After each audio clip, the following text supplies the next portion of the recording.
আমি কতগুলো system maintain করি। আজকে 15ই আগস্ট স্বাধীনতা দিবস, অনেকেই আসেন যারা আমন্ত্রিত থাকে, অনেক সাংবাদিক বন্ধুদের সাথেও দেখা হয় যারা দীর্ঘদিন আমরা একসাথে কাজ করেছি, আমরা একটা আড্ডা মারিও। তাই আমি যখন এসছি আমি বলেছিলাম আমি একা আসতে আমার একটু প্রবলেম আছে, তাই আমি টিম নিয়ে আসব। আমরা কিন্তু একসাথে 10-12 জন এসছি। এটা স্বাধীনতা দিবসের প্রোগ্রাম বলে তাই। হ্যাঁ, গভর্নমেন্টের যখন ইম্পর্টেন্ট কিছু থাকবে, ধরুন ওত নেওয়া বা এ মিনিস্ট্রি, তখন তো ওরা থাকবে সাথে, তখন আসা যেতেই পারে। যাই হোক, এর থেকে বেশি আমি কিছু বলবো না। সবাইকে আজকের দিনে স্বাধীনতা দিবসের অনেক অনেক যারা দেশের জন্য জীবন দিয়েছেন তাদের শ্রদ্ধা করছি, এবং আজকের জেনারেশনকে আমি অনুরোধ করব, ফ্রিডম স্ট্রাগল অনেকে লড়াই করেছেন, কেউ গান গেয়েছেন, কেউ জাগরণ করেছেন, কেউ সমাজ সংস্কার করেছেন, তাদের সবটাই যেন ভালোভাবে আমরা অনুকরণ করি। কারণ বাংলার মাটিটা কিন্তু মনে রাখতে হবে, এটা সংস্কৃতি, সংহতি, সম্প্রীতি এবং নানা ভাষা, নানা মত, নানা পরিধান, বিবিধের মাঝে আছে ঐক্য মহান। এটা কিন্তু বৈচিত্র্যের মধ্যে ঐক্যটাই আমাদের সবচেয়ে বড় আমাদের লক্ষ্য, এবং এটা বাংলা এই সংস্কৃতিটাকে বহন করে নিয়ে চলেছে আমাদের পূর্বসূরীদের থেকে। আজকের দিনটা এই হিসেবে তো অনেকটাই গুরুত্বপূর্ণ, সবাইকে জানাই। আর আর কি আছে বলুন?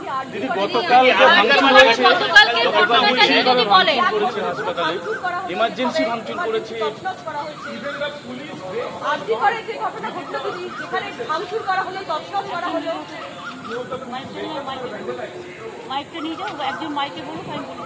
दीदी आरजीकर की घटना पे अरे भाई बोल रहा है ना, पहले मेरे को सुनने दो। দিদি, আরজিকরের যে ঘটনা ঘটেছে গতকাল রাত্রে, যেভাবে তাণ্ডব চালানো হয়েছে, ইমার্জেন্সি ভাঙচুর করা হয়েছে, আন্দোলনরত ছাত্রছাত্রীদের মঞ্চটাও ভেঙে দেওয়া হয়েছে, এটাকে কিভাবে দেখছেন? আপনারা যখন এটা দেখাবেন প্লিজ কোয়েশ্চেনটাও দেখাবেন। আমি নিজে থেকে কিছু বলিনি, কোয়েশ্চেনটাও দেখাবেন। তার কারণ আমি কিন্তু নিজে থেকে কিছু রেজ করিনি, আপনারা আমাকে জিজ্ঞেস করছেন, আমি তার উত্তর দিচ্ছি। আমি যতটুকু ইনফরমেশন পেয়েছি, আমি ছাত্রছাত্রীদের কোনো দোষ দিচ্ছি না। বহিরাগত কিছু রাজনৈতিক লোক যারা বাংলায় অশান্তি করতে চান, বাম এবং রাম, তারা একত্রিত হয়ে এই গন্ডগোলটা করেছে। আমার সবচেয়ে খারাপ লাগছে কি জানেন, ঘটনাটা তো দুঃখজনক। আমরা বারবার বলেছি ফাঁসি চাই, আমি তো কালকেও মিছিল করব ফাঁসির দাবিতে।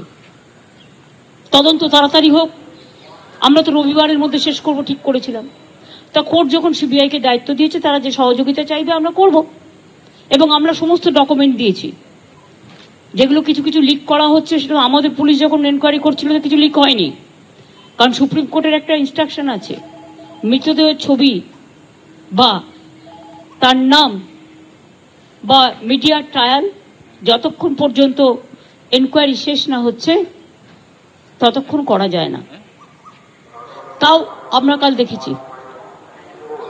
আমার কথা হচ্ছে, মৃত্যুটা খুবই বেদনাদায়ক, তার পরিবারের প্রতি আমার পুরো সমবেদনা আছে। আমি কেন, আমাদের বাংলার সকলের, সারা দেশের সকলের। কখনো কখনো একাত্রা ঘটনা ঘটে যায়, এটা একটা সামাজিক ব্যাধি, এবং এরা সমাজের শত্রু, এরা খুব বন্ধু নয়। সেই জিনিসটাকে আমরা কখনো সমর্থন করি না, করতে পারি না। কালকে উত্তরপ্রদেশেও সেম জিনিস ঘটেছে, একটা দলিত মেয়ের উপরে। তার দুদিন আগে মধ্যপ্রদেশেও ঘটেছে। এর আগে আপনারা দেখেছেন হাতরাসও ঘটেছে, বিলকিস বানু ওখানেও হয়েছে, সাক্ষীর ওপর হয়েছে, যে রেসলার। এরকম অনেক কেস, উন্নাও থেকে শুরু করে সব জীবন্ত জ্বালিয়ে দেওয়া হয়েছে। এই কেসগুলো আমি মনে করি যারা করেন, it's a big and big, কি বলবো আমি জানি না, extra ordinary criminal, it's a crime.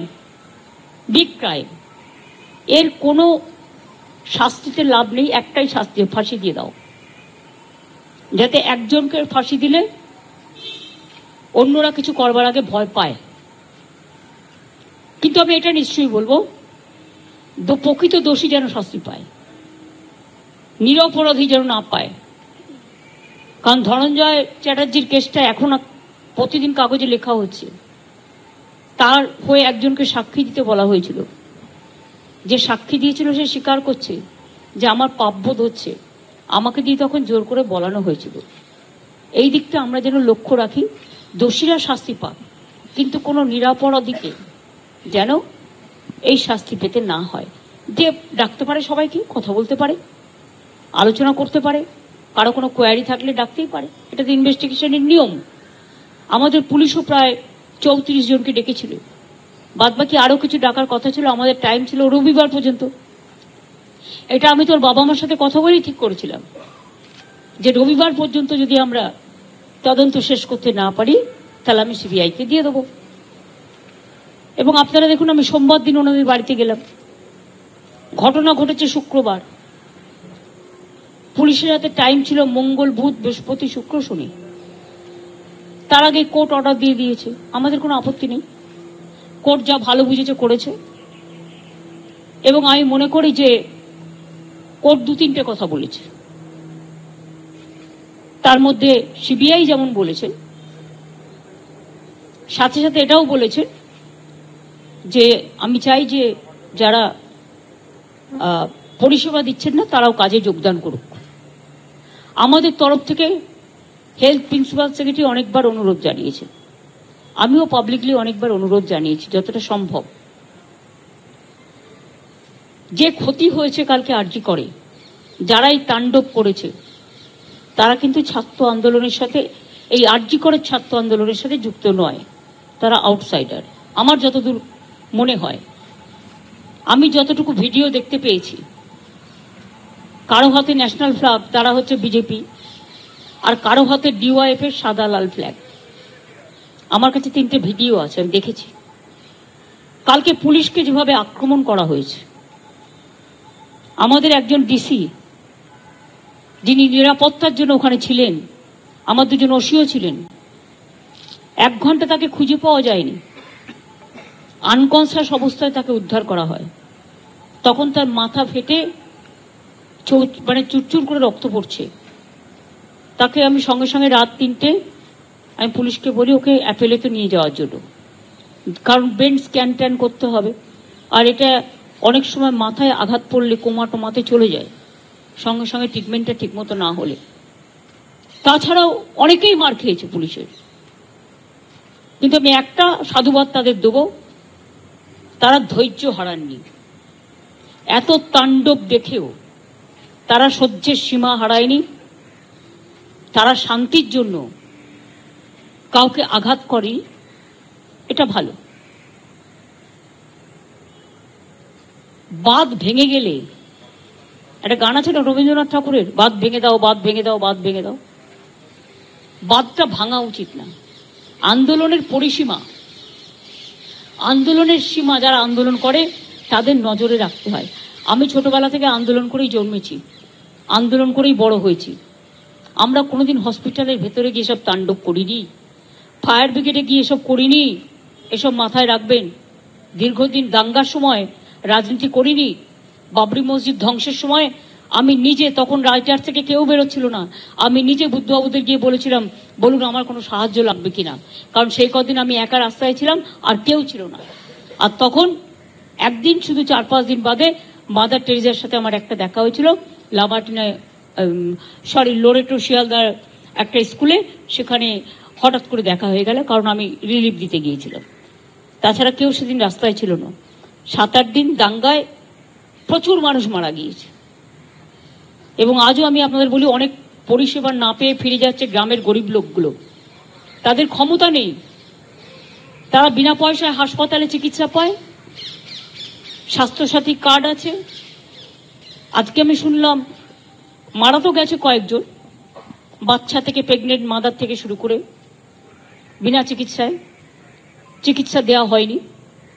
কিন্তু তা সত্ত্বেও কিছু জুনিয়র ডাক্তার এবং অনেক সিনিয়র প্রফেসররা তারা অনেক জায়গায় এমার্জেন্সিগুলো করছেন বা ওপিডি করছেন। আমি তাদের অনেক অনেক ধন্যবাদ জানাই।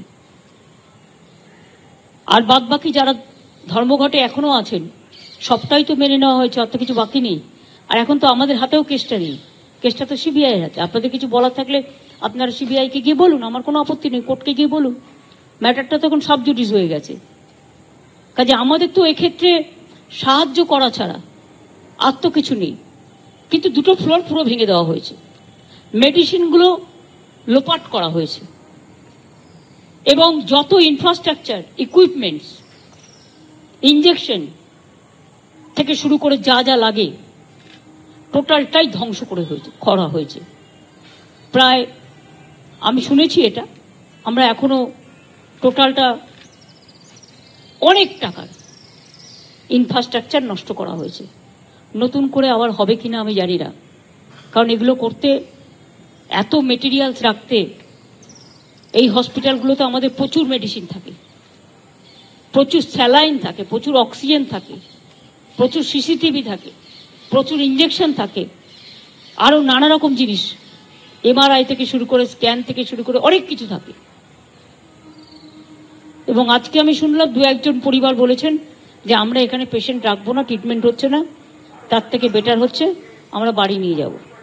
তা যদি কেউ পেশেন্টকে বাড়ি নিয়ে যেতে চায়, সেটা তাদের নিজেদের ব্যাপার, নিজেদের অধিকার। কাজে এ ব্যাপারে আমার কোনো বক্তব্য নেই। আমরা চেষ্টা করব, যদি তিনি কোনো হাসপাতালে শিফট করতে চান, আমরা নিশ্চয়ই তাদের সাহায্য করব। এটা মানবিক ব্যাপার, রোগীকে চিকিৎসা দেয়। ঠিক আছে?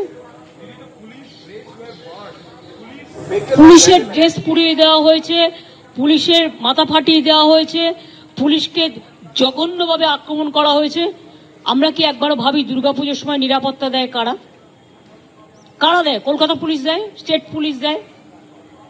খেলা থেকে শুরু করে, রাস্তার জ্যাম থেকে শুরু করে, সাংস্কৃতিক অনুষ্ঠান থেকে শুরু করে, চলচ্চিত্রের শুটিং থেকে শুরু করে, সব ব্যাপারেই তো এই রাজ্য পুলিশই কাজ করে, কলকাতা পুলিশই কাজ করে।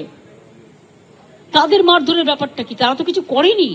তারা তো যতটা চেষ্টা করে ডিএনএ করেছে, তারা ভিডিও করেছে, তারা ফরেন্সিক টেস্ট করিয়েছে, জুডিশিয়াল ম্যাজিস্ট্রেটকে নিয়ে এসছে, যা যা করেছে, 34 জনকে ডেকে কথা বলেছে, আরো কয়েকজনকে ডেকে কথা বলার জন্য ওদের হাতে 5-6 দিন ছিল। তাছাড়াও বারবার করে সবকিছু মা বাবাকে দেখিয়ে আসা হয়েছে। টোটাল রিপোর্টটা, টোটাল ভিডিও, পোস্টমর্টমের রিপোর্ট থেকে শুরু করে ঘটনা, সবটাই ওর বাবা আমাকে দেখিয়ে আসা হয়েছে। এবং বলেছে, বলুন এরপরে আপনাদের কোনো কোশ্চেন আছে কিনা।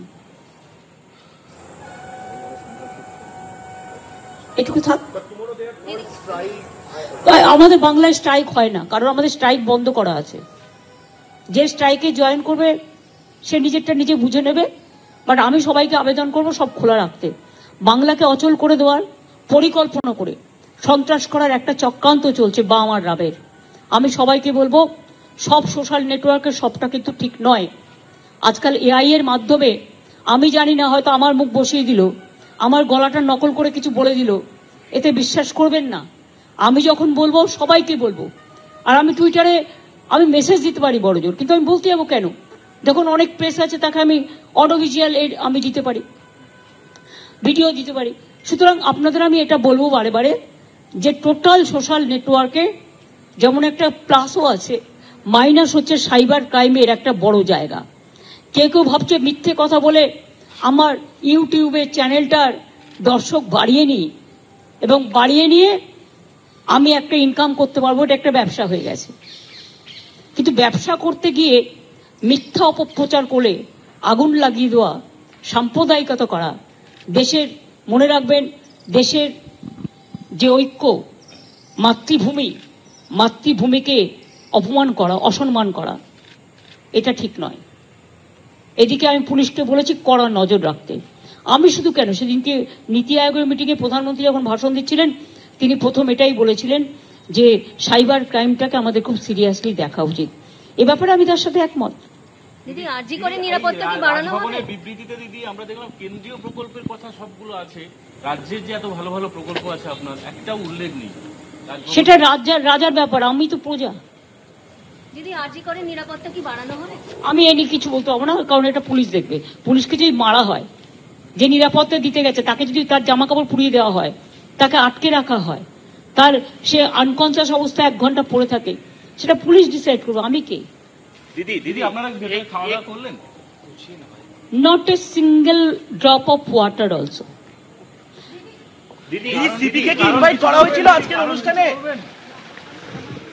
সরাসরি আপনারা দেখছিলেন মুখ্যমন্ত্রী মমতা বন্দ্যোপাধ্যায় রাজভবন থেকে বেরিয়ে বক্তব্য রাখছিলেন, এবং গতকালকে আরজি করের যে ঘটনা, সেখানে পুলিশের ভূমিকা প্রথম দিন থেকে একেবারে ঘটনার শুরু থেকে পুলিশের ভূমিকা নিয়ে বারে বারে প্রশ্নচিহ্ন সামনে এসেছে। আরজি করে 8 ঘন্টা ধরে তাণ্ডব চলল, পুলিশ কেন সেটা হতে দিল, এই নিয়ে মুখ্যমন্ত্রীকে যখন প্রশ্ন করা হয়, মুখ্যমন্ত্রী বলছেন ধন্যবাদ দেব পুলিশকে, শান্তির জন্য ওরা আঘাত করেনি। নিঃসন্দেহে তা নিয়ে আলোচনা আসবে, যে পুলিশ শান্তির জন্য আঘাত না করে বাথরুমের ভেতরে লুকিয়ে নিজেদের প্রাণ বাঁচায়, এবং পুলিশকে ঢিল পর্যন্ত ছুটতে দেখা যাচ্ছে যখন পুলিশের উদ্দেশ্যে ঢিল উড়ে আসছে। ফলে গতকালকে পুলিশের ঘটনা নিয়ে প্রচুর প্রশ্ন রয়েছে। প্রশ্ন হচ্ছে পুলিশের ভূমিকা নিয়ে। যে কলকাতা পুলিশ, আমি দেখছিলাম 168 বছরের পুরনো হচ্ছে কলকাতা পুলিশ কমিশনারেট, দেশের মধ্যে সব থেকে পুরনো।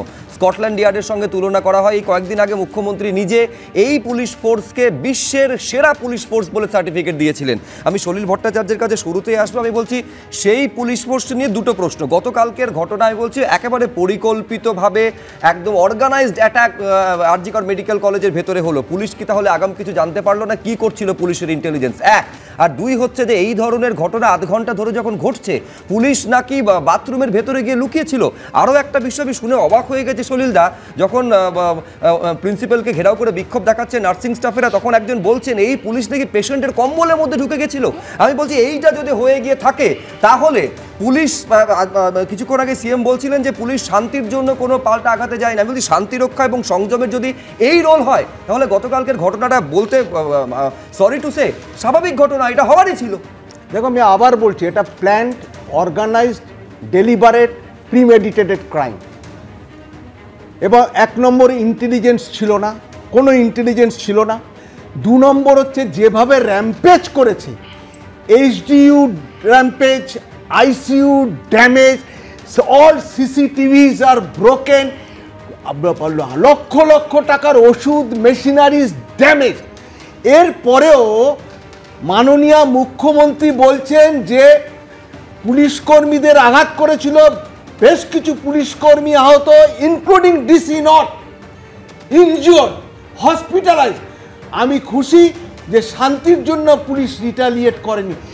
গ্রস আনপ্রফেশনালিজম, গ্রস ফেইলিওর, এর থেকে ব্যর্থতা আর হতে পারে না। ডেরিরেকশন অফ ডিউটি, মিসকন্ডাক্ট যদি রিটালিয়েট না করে থাকে, যদি সিএম এর কথা ঠিক থাকে। আমার আর একটা কথা হচ্ছে, আজকে পুলিশ নাকি সমাজ মাধ্যমে ছড়িয়ে দিয়েছে বেশ কটা ছবি। আপনারা যদি কেউ জানতে পারেন, কেউ আইডেন্টিফাই করতে পারেন বলুন। পাশাপাশি আবার বলছে 9 জন অ্যারেস্ট হয়েছে। যদি 9 জন অ্যারেস্ট হয়ে থাকে, যদি অ্যাকচুয়াল কালপ্রিট আর বুক, তাহলে তো গ্যাং ডিটেক্টেড। তাহলে কেন দরকার? তাহলে তো তারাই বলবে কে অর্গানাইজ করলো, কে নেতৃত্ব দিল, বাকি যারা অ্যাকমপ্লিসেস কে আছে, everything will come in surface.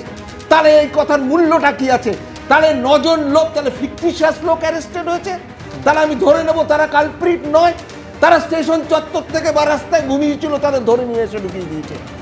এইবার আবার কথা হচ্ছে যে পুলিশের এই আনপ্রফেশনালিজম আর নাকি ইন্টেলিজেন্স গ্যাপ, নাকি এটা স্বতঃপ্রণোদিতভাবে পুলিশের জ্ঞাতার্থে, প্রশাসনের জ্ঞাতার্থে, রাজ্য প্রশাসনের জ্ঞাতার্থে এটা হয়েছে। যদি এটা হয়ে থাকে, highest section of law, this is a challenge to the police department.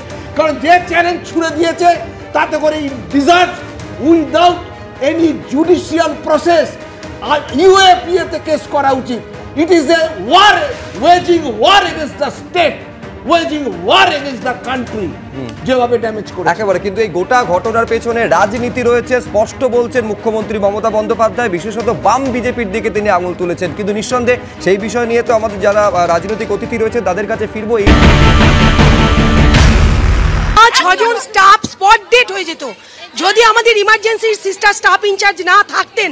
ওনার দৌলতে ওরা কোনো রকম ভাবে পালিয়ে বাঁচি, ওই ড্রেস পরে ওরা রাস্তার মধ্যে ছুটেছে। কি বিচ্ছিরি পরিস্থিতি জনগণের সাথে।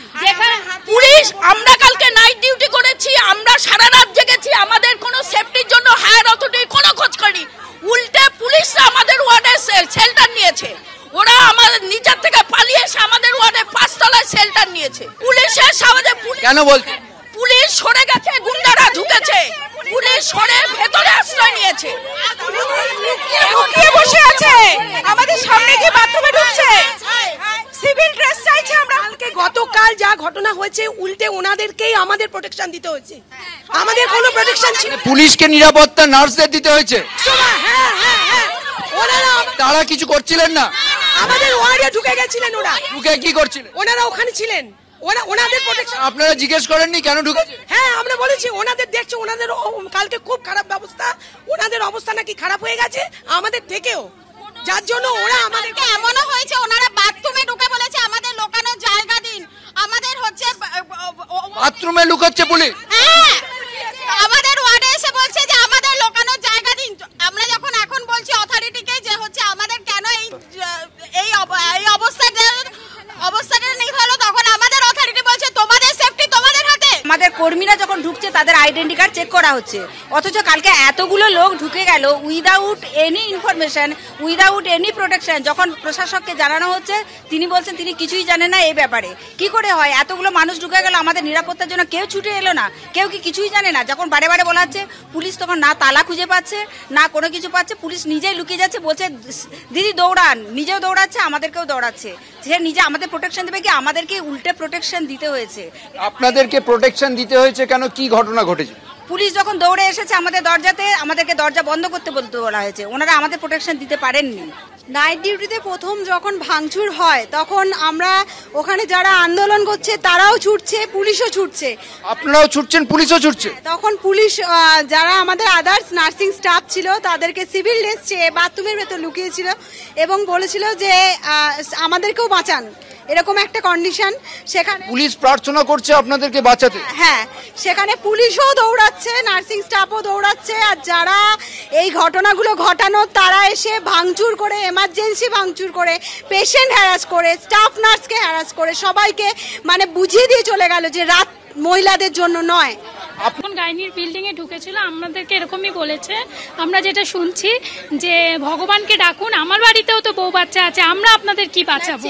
গাইনি বাড়ির ভেতরে মায়েদের যেখানে মহিলা পেশেন্টরা আছে সেখানে ঢুকে ওরা নিরাপত্তা নিয়ে আশ্রয় নিয়েছিল আর কি। তারপরে যখন সমস্ত কিছু থেমে গেছে চারিদিকে, তখন 20-25 মিনিট পর তখন ওরা ওখান থেকে বেরিয়েছিল। ওরা ওখানে নিরাপদ আশ্রয় নিয়েছিল। ওরা কেন নিরাপদ আশ্রয় নিয়েছিল? ওরা অত মব দেখে ওরা ভয়ে পালিয়েছিল, ওরা ভয়েই পালিয়ে গেছিল। ওরা আমাদের সিকিউরিটি দেবে কি, ওদের নিজের সিকিউরিটির জন্য আশ্রয় নিয়ে ওখানে ঢুকে পড়েছিল গাইনি বাড়িতে মায়েদের সাথে, পেশেন্টদের সাথে। কালকে নাইটে নাকি শুনলাম সিকিউরিটিটার ড্রেস চেঞ্জ করে, নিজেদের ওপরে যে ড্রেসটাকে চেঞ্জ করে খালি একটা স্যান্ডো গেঞ্জি পরে ওয়ার্ডে ঘুরে বেড়াচ্ছে আর বলছে দিদি আপনারা বলবেন না আমরা সিকিউরিটি। তাই? হ্যাঁ, এটাই হয়েছে কালকে নাইট। পুলিশ নয়, সিকিউরিটি গার্ড যারা। আচ্ছা, যারা আপনাদেরকে ওই বেসরকারি নিরাপত্তা তাদের সিকিউরিটি গার্ডরা ওরা ইউনিফর্ম চেঞ্জ করে একটা লকারের মধ্যে ইউনিফর্ম ঢুকিয়ে রেখে দিয়েছিল, স্যান্ডো গেঞ্জি পরে সারা ওয়ার্ডে ঘুরে বেড়াচ্ছে আর বলছে দিদি বলবেন না আমরা সিকিউরিটি গার্ড। পুলিশ আমাদের কি সুরক্ষা দেবে? পুলিশ নিজেই ভয়ে পালাচ্ছে। কি করছিল? পুলিশ বাথরুমে ঢুকে গেছিল। বাথরুমে ঢুকে? হ্যাঁ, ওনারা নিজেরাই আগে প্রোটেকশন চাইছে, তারা আমাদেরকে কি প্রোটেকশন দেবে? বাথরুমে ঢুকে গেছিল কেন? ভয়ে। ছোটবেলায় আমরা লুকোচুরি খেলতাম, জানেন তো, মানে এমন একটা জায়গায় লুকোনোর আমরা ফন্দি খুঁজতাম যাতে কেউ টের না পায় যে কোথায় আমি আছি, অনেকটা সেই রকম। ধরুন লুকোনোর জন্য বাথরুম দেখা ট্রাই করা যেতে পারে, বা এই পেশেন্টের কম্বলের ভেতরে লুকোলে কিন্তু কেউ খুঁজে পাবে না কোথায় রয়েছে। এই রকম একটা জায়গায় অত্যন্ত দুর্ভাগ্যজনক পুলিশ নাকি এই সমস্ত জায়গায় লুকোনোর জায়গা খুঁজেছে। আগে ছিল ফাইলের তলা, সেখান থেকে বাথরুম এবং সেখান থেকে পেশেন্টের কম্বলের ভেতর। অদ্ভুত উত্তরণ হচ্ছে। কিন্তু আমি ডক্টর মিত্রর কাছে এখানে আসতে চাই, আমি বলছি অত্যন্ত উদ্বেগের বিষয় ডক্টর মিত্র, গতকালকে এই ঘটনা যখন ঘটছে তখন এই জরুরি বিভাগের সম্ভবত 5 তলা বা 6 তলা যারা ভর্তি রয়েছেন এবং যারা পেশেন্ট পার্টি রয়েছেন রীতিমতো সঙ্গত কারণে তারা অত্যন্ত আশঙ্কিত এবং আজকে তারা রীতিমতন বন্ডে সই করে তারা চলে যেতে চাইছেন। এইরকম একটা জায়গায় গোটা বিষয়টা পৌঁছে গিয়েছে নিরাপত্তার স্বার্থে। আপনি শুনলেন সরাসরি মুখ্যমন্ত্রী বলছেন যে পেশেন্ট যদি বাইরে নিয়ে যেতে চায় সেটা সম্পূর্ণ তাদের ব্যাপার। আমি বলছি তাদের ব্যাপার নাকি তাদের নিরাপত্তা নিশ্চিত করতে না পারা সেটা পুলিশকে দায়িত্ব নিতে হবে? ডক্টর মিত্র, মানে অত্যন্ত দুর্ভাগ্যজনক ব্যাপার, এবং এই রকম যদি চলতে থাকে তাহলে তো এই রকম অবস্থাই হবে। রোগীদের নিরাপত্তা তো, তারা তো অসহায়তা কি করবে, তারা একে রোগ ভোগে করছে, তাদের উঠে দৌড়ে পালিয়ে যাওয়ার ক্ষমতা নেই। যেটা অনেকে বলছে যে সিস্টার এরা দৌড়েছে, সিস্টাররা দৌড়েছে, তারা তো অসুস্থ।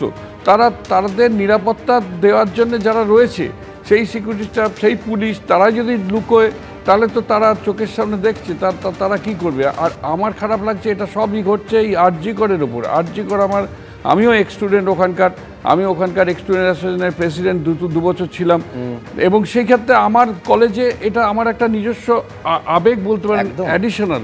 তা সেই জন্য সেটা আরজি কর না হলে অন্য জায়গায় ঘটলেও ব্যাপারটা এই, কিন্তু এখানে আমার এক্সট্রা অ্যাডিশনাল আবেগ একটা থাকতেই পারে। ঠিক ঠিক। তো ন্যাচারালি এইটা তো মানে ভাবা যায় না। আর এটা তো একদম যেটা সলিলবাবু বলেছেন যে একদম মানে পরিকল্পিত ভেবেই রেখেছিল। এত সুন্দর কাল রাত্রের যে শান্তিপূর্ণ একটা চলছিল, মহিলারা সব রাস্তায় নেবে, কালকে যেটা কোনো রাজনৈতিক রং তার মধ্যে কোনো ছিল না, এবং সেই মিছিল যারা যারা সাপোর্ট করেছে প্রত্যেকেই তার রাজনৈতিক সত্তা থাকতে পারে কিন্তু সেটাকে বাদ রেখেই তারা নেমেছিল আমার মনে হয়। তো ন্যাচারালি সেইখানে একটা ঢুকিয়ে দেওয়া হলো, একটা পরিকল্পিতভাবে কে বা কারা করলো, এটা ইমিডিয়েটলি এটাও একটা পার্ট অফ এনকোয়ারির মধ্যে আমার মনে হয় আসে যাওয়া উচিত। আমি এইখানে শতরূপ ঘোষের কাছে আসতে চাইবো যে শতরূপ একেবারে লাল হায়না থেকে শুরু করে লাল সাদা পতাকা, কুণাল ঘোষ থেকে শুরু করে মমতা বন্দ্যোপাধ্যায় তিনি বলছেন যে গোটা ঘটনার পেছনে উস্কানি রয়েছে, বাম বিজেপি রয়েছে, ডিওয়াইএফআই এর তরফে উস্কানি দেওয়া হয়েছে, পতাকা নিয়ে পুলিশের ব্যারিকেড ভাঙা হয়েছে, ফলে গোটা ঘটনা যদি ঘটে থাকে তার দায়িত্ব কিন্তু ডিওয়াইএফআই, বামেদের যুব সংগঠন, তোমরা এড়াতে পারো না। হাতে ডিওয়াইএফআই পতাকা থাকলে পুলিশ লুকোতো না, পুলিশ পিটিয়ে মেরে ফেলতো, যেরকমভাবে মহিদুল ইসলামকে মেরেছিল, যেরকমভাবে সুদীপ্তকে মেরেছিল এসএফআই পতাকা নিয়ে মিছিল করছিল বলে। হাতে ডিওয়াইএফআই পতাকা থাকলে পিটিয়ে খুন করতো পুলিশ। তৃণমূলের লোক ছিল বলে পুলিশ গিয়ে পেশেন্টের কম্বলের তলায় লুকিয়েছে। ভাই আমি দেখছিলাম মমতা বন্দ্যোপাধ্যায় বলছেন যে ইউটিউবে দর্শক বাড়ানোর জন্য যেন কোনো গুজব না ছড়ানো হয়। আমরা বলছি মমতা বন্দ্যোপাধ্যায় তৃণমূল এত ধর্ষক বাড়ছে কেন, আপনি সেটাকে নিয়ে ভাবুন। আর গুজব ছড়ানোর কথা বলছেন, এই গোটা ঘটনায় প্রথম গুজবটা ছড়িয়েছিলেন আরজি করের অ্যাসিস্ট্যান্ট সুপার, যিনি মেয়েটির বাড়িতে ফোন করে বলেছিলেন আপনার মেয়ে সুইসাইড করেছে, তাকে গ্রেপ্তার করেছেন। এখান থেকে শুরু হচ্ছে গুজব। পরিষ্কার বোঝা যাচ্ছে শুভ্র, দেখো একজন সাধারণ ধর্ষককে বাঁচানোর জন্য এত কিছু হতো না। এখন আমাদের ধারণা, মানে আমাদের সন্দেহ এখন ধারণায় পরিণত হচ্ছে এটা রাজবাড়ির ধর্ষক। কেন বলছি কথাটা, না হলে প্রথমে সুইসাইড বলে চালানোর চেষ্টা, বিল্ডিং সংস্কারের নাম করে ক্রাইম সিনটাকে ভাঙচুর করার চেষ্টা, সন্দীপ ঘোষ নিজে রিজাইন করার 4 ঘন্টার মধ্যে তাকে আবার একটা প্রমোশনাল পোস্টিং দিয়ে তাকে বাগে রাখার, তার মুখ বন্ধ করে রাখার চেষ্টা। এবং গতকাল যখন সিবিআইয়ের হাতে চলে গেল, সময় চেয়েছিলেন রোববার পর্যন্ত প্রমাণ লোপাট করার, সময় পাননি, কোর্ট সিবিআইকে দিয়ে দিল, প্রমাণ লোপাট করার সময় পেল না, পুলিশ দিয়ে গুন্ডা পাঠিয়ে ভাঙচুর করে প্রমাণ লোপাট করার চেষ্টা। এই সরাসরি কালীঘাট ক্যামাক স্ট্রিটের সঙ্গে যোগাযোগ না থাকলে এই র্যাকেটের, তাহলে মমতা বন্দ্যোপাধ্যায় এরকমভাবে রাস্তায় নেমে পড়তেন না পুলিশ এবং দলবলকে নিয়ে ধর্ষকদেরকে আড়াল করার জন্য। এটা রাজবাড়ির ধর্ষক, রাজবাড়ির ধর্ষক আমরা বুঝতে পারছি ওই দিকে যাচ্ছে ব্যাপারটা। দেখো যেটা ঘটনা ঘটেছে সেটা তো নিন্দে করার ভাষা নেই। আর যে ঘটনা ঘটেছে সেটা নিয়ে যে যাই বলুক, যে কোনো দল বলুক, যে কোনো রং বলুক, না পুলিশের সার্টিফিকেট না আমি তোমায় বলি, সেখানে দাঁড়িয়ে এটা সমর্থন, যে শান্তি রক্ষার বার্তা পুলিশ দিল, এটা নিন্দা করা ভাষা নেই। কিন্তু যত কথা বলি, এত বছর আগে, বহু বছর আগে যখন আমার অনিতা দেওয়ানের কথা শুনতাম, আমি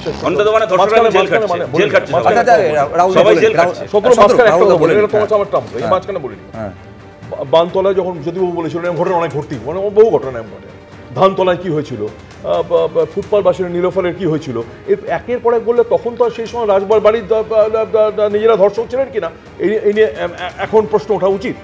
তো আজকে ছিলেন না বলেই তো অনিতা দেওয়ানের মৃত্যুটাকে আত্মহত্যা বলে চালানোর চেষ্টা হয়েছে। আত্মহত্যা বলে চালাচ্ছেন কেন?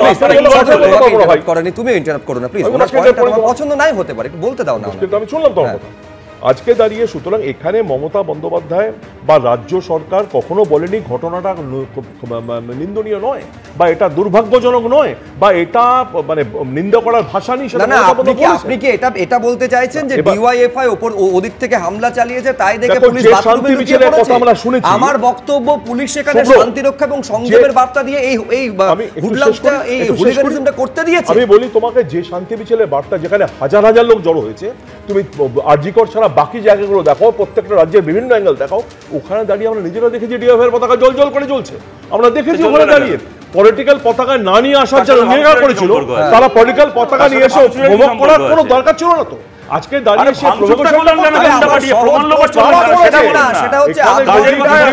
তাণ্ডবটা চললো হাসপাতালের মধ্যে, পুলিশকে ত্রিসীমানায় দেখা গেল না কেন? আমি বলছি, আমি রাহুল দা, আপনি মানবেন যে কোনো রাজ্যের অ্যাডমিনিস্ট্রেশনের ফেস হচ্ছে police, face of the administration হচ্ছে পুলিশ। যে পুলিশ এই মুহূর্তে, যে হাসপাতাল এই মুহূর্তে আন্দোলনের আতুরঘর থেকে শুরু করে সারা দেশের নজরে রয়েছে, এত হেভি ডিপ্লয়মেন্ট অফ পুলিশ র্যাপ রয়েছে, সেখানে এই তাণ্ডব চলছে, পুলিশকে দেখা গেল না। উল্টো কথা বলতে, সলিল এত কথা বললেন, উল্টো কথা বলতো, যদি ওখানে দাঁড়িয়ে পুলিশ সত্যিকারে রিটালিয়েট করতো সেইভাবে এবং ওই জনতার সামনে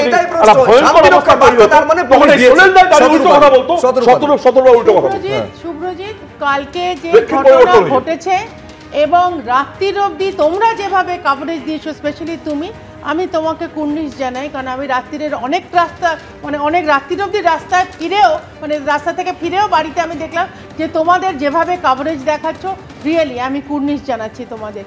গতকাল পুলিশ অনেক কিছু করেছে, অনেক আলোচনা হয়েছে এখানে, কিন্তু যেভাবে কমিশনার অফ পুলিশ প্র্যাকটিক্যালি ভেঙে পড়ে গেছে যে আমি হাইকমান্ডের প্রেসারে আমি পাচ্ছি না, মিডিয়ার দোষ, ওদের মতন বেস্ট পুলিশ ফোর্স থেকে হয় না। আমি শুধু সরি ফর দ্য ইন্টারাপশন শতরূপদি, এই যখন একেবারে আজকে সকালে আমাদের বিভিন্ন প্রতিনিধিরা যারা সেখানে নার্সিং স্টাফ রয়েছে তাদের প্রতিক্রিয়া নিচ্ছিলেন, তারা যখন গিয়ে বলছে হামলা চালাচ্ছে, আপনারা কিছু করুন, পুলিশের বক্তব্য হচ্ছে আমাদের লাঠিচার্জের পারমিশন নেই। আমার প্রশ্ন হচ্ছে যে কোন স্বার্থ এখানে কাজ করেছে পুলিশকে অ্যাক্ট করা থেকে? বাধাটা দিল কে? 40 মিনিট পুলিশ দাঁড়িয়েছিল কম্বলের নিচে বাথরুমে গিয়ে, তো এখানে অবভিয়াসলি আদেশ ছিল। আর যেখানে মুখ্যমন্ত্রী বারবার এক কথা বলছে, আজকে অনেক কথার মধ্যে উনি বললেন যে উনি নাকি পুলিশ নাকি কি শান্তি সুরক্ষার জন্য কিছু অ্যাটাক, কিছু নাকি মানে প্রিএমটিভ কোনো মেজার নেয়নি।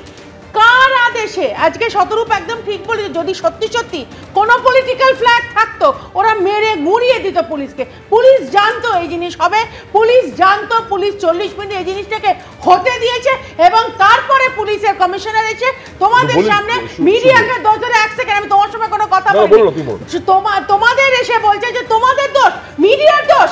এই জিনিসটা মিডিয়া চোখের সামনে তুলে ধরেছে বলে আজকে সারা দেশের লোক, বিদেশের লোক পশ্চিমবঙ্গের ওপর হাসছে।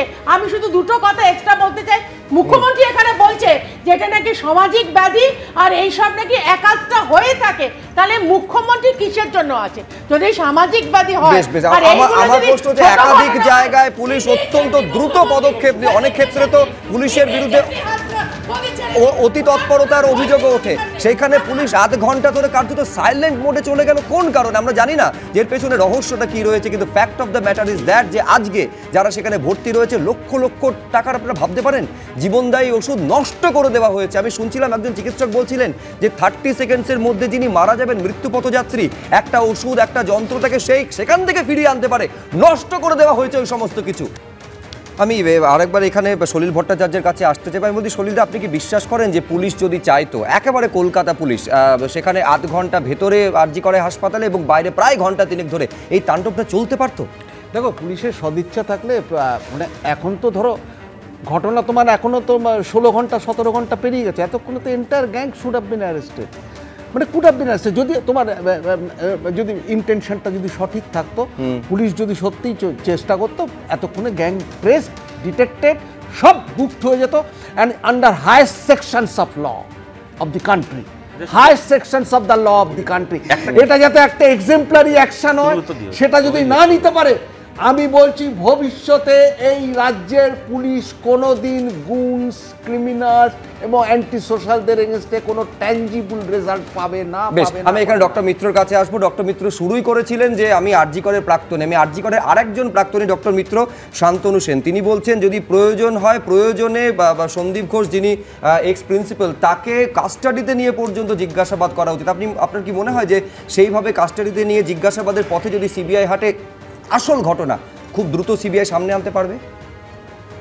শান্তনুর সঙ্গে অনেকটা ক্ষেত্রেই আমি একমত, কারণ হচ্ছে কাস্টাডি নিক না নিক একটা এনকোয়ারির মধ্যে ডেফিনেটলি ডাইরেক্টর প্রিন্সিপালকে আনা উচিত, কারণ এখানে পরিষ্কার মানে ব্যাপার হচ্ছে তার কার সঙ্গে মানে কথাবার্তা হয়েছে, কল লিস্ট দেখা, সিবিআইয়ের মতো যে প্রসেসে এনকোয়ারি করে সেটা করা উচিত। আমার মনে হয় এটা ঠিকই বলছে। আর শান্তনু আজকে কেন বলছে, মানুষ একটা ঠিক বোঝা যাচ্ছে যে সেও তো একটা মেয়ের বাবা, একটা বিবেক তো আছে, সে যে পার্টি যে রঙই থাক তার এতে, কিন্তু আলটিমেটলি তার বিবেক যদি বলে সেটাকে করতেই হবে তাকে সেই কাজ। আচ্ছা, আমি একটা কথা জিজ্ঞেস করছি, সন্দীপ ঘোষকে কাস্টাডিতে নেওয়া উচিত, সন্দীপ ঘোষকে 4 ঘন্টার মধ্যে পুনর্বাসন দিয়েছিলেন যিনি, তাকে কি ধূপধুনো দিয়ে পুজো করা উচিত?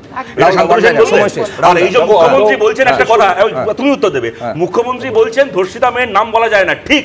আমি বলছি 9 তারিখ কলকাতার পুলিশ কমিশনার বিনীত গোয়েল প্রেস কনফারেন্স করে মেয়েটার নাম বলেছে। সন্দীপ ঘোষ 9 বার মিডিয়ার সামনে মেয়েটার নাম বলেছে। গতকাল যে র্যাম্পেজটা কার্যত হলো, পুলিশ কত দ্রুত প্রত্যেককে আইডেন্টিফাই এবং গ্রেফতার করতে পারে, নিঃসন্দেহে আমাদের সেদিকে নজর থাকবে। আপাতত আলোচনা এই পর্যন্ত। ছোট্ট একটা বিরতির পর দেখুন 7টায় বাংলা। চোখ রাখুন এবিপি।